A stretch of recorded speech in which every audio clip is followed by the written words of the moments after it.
नमस्ते, आप सभी का हमारे YouTube चैनल पर बहुत बहुत स्वागत है। आज मैं आप सभी को मार्गशीर्ष मास की संकष्टी चतुर्थी की व्रत कथा सुनाती हूँ।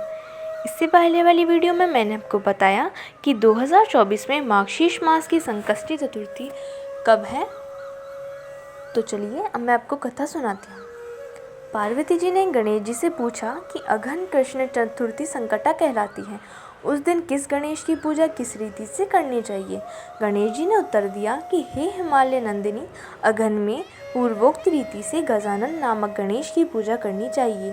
पूजन के बाद अर्घ्य देना चाहिए। दिन भर व्रत रहकर पूजन के बाद ब्राह्मण को भोजन कराकर जौ, तिल, चावल, चीनी और घृत का शाकला बनाकर हवन कराएं तो वह अपने शत्रु को वशीभूत कर सकता है। इस संबंध में हम एक प्राचीन इतिहास सुनाते हैं। प्राचीन काल में त्रेता युग में दशरथ नामक एक प्रतापी राजा थे। वे राजा आखेट प्रिय थे। एक बार अनजाने में ही उन्होंने एक श्रवण कुमार नामक ब्राह्मण का आखेट में वध कर दिया था। उस ब्राह्मण के अंधे माँ बाप ने राजा को शाप दिया कि जिस प्रकार हम लोग पुत्र शोक में मर रहे हैं, उसी भांति तुम्हारा भी पुत्र शोक में मरण होगा। इससे राजा को बहुत चिंता हुई। उन्होंने पुत्रेष्टि यज्ञ कराया। फलस्वरूप जगदीश्वर ने राम रूप में अवतार लिया। भगवती लक्ष्मी जानकी के रूप में अवतरित हुई। पिता की आज्ञा पाकर भगवान राम, सीता और लक्ष्मण सहित वन को गए। वहां उन्होंने खरदूषण आदि अनेक राक्षस और राक्षसियों का वध किया। इससे क्रोधित होकर रावण ने सीता जी का अपहरण कर लिया। सीता जी की खोज में भगवान राम ने पंचवटी का त्याग कर दिया और ऋष्यमुख पर्वत पर पहुंचकर सुग्रीव के साथ मैत्री की। तत्पश्चात सीता जी की खोज में हनुमान आदि वानर तत्पर हुए। ढूंढते ढूंढते वानरों ने गिद्धराज संपाति को देखा। इन वानरों को देखकर संपाति ने पूछा कि तुम कौन हो, इस वन में कैसे आए हो, तुम्हें किसने भेजा है, यहाँ पर तुम्हारा आना किस प्रकार हुआ है।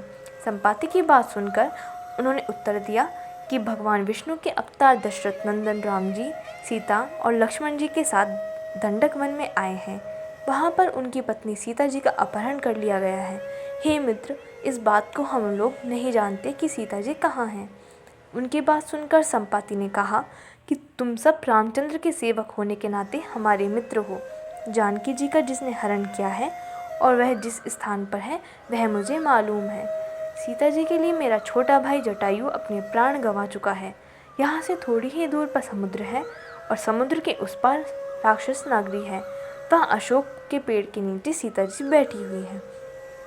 रावण द्वारा अपहरण सीता जी अभी भी मुझे दिखाई दे रही हैं। मैं आपसे सत्य कह रहा हूँ कि सभी वानरों में हनुमान जी अत्यंत पराक्रमशाली हैं, अतः उन्हें वहाँ जाना चाहिए। केवल हनुमान जी ही अपने पराक्रम से समुद्र लांघ सकते हैं, अन्य कोई भी इस कार्य में समर्थ नहीं है। संपाति की बात सुनकर हनुमान जी ने पूछा कि हे संपाति, इस विशाल समुद्र को मैं किस प्रकार पार कर सकता हूँ। जब हमारे सब वानर उस पार जाने में असमर्थ हैं, तो मैं ही अकेला कैसे पार जा सकता हूँ। हनुमान जी की बात सुनकर संपाति ने उत्तर दिया कि हे मित्र, आप संकटनाशक गणेश जी चतुर्थी का व्रत कीजिए। उस व्रत के प्रभाव से आप समुद्र को क्षण भर में पार कर लेंगे। संपाति के आदेश से संकट चतुर्थी के उत्तम व्रत को हनुमान जी ने किया। हे देवी, इसके प्रभाव से हनुमान जी क्षण भर में समुद्र को लांघ गए। इस लोक में इसके समान सुखदायक कोई दूसरा व्रत नहीं है। श्री कृष्ण जी कहते हैं कि महाराज युधिष्ठिर, आप भी इस व्रत को कीजिए। इस व्रत के प्रभाव से आप क्षण भर में अपने शत्रुओं को जीतकर संपूर्ण राज्य के अधिकारी बनेंगे। भगवान कृष्ण का वचन सुनकर युधिष्ठिर ने गणेश चतुर्थी का व्रत किया। इस व्रत के प्रभाव से अपने शत्रुओं को जीतकर राज्य के अधिकारी बन गए। धन्यवाद। इस वीडियो में बस इतना ही। तो प्लीज़ हमारी वीडियोस को लाइक कीजिए, शेयर कीजिए और हमारे चैनल को सब्सक्राइब कीजिए।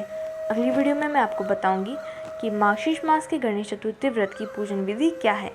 प्लीज़ आप उन्हें अवश्य देखिए।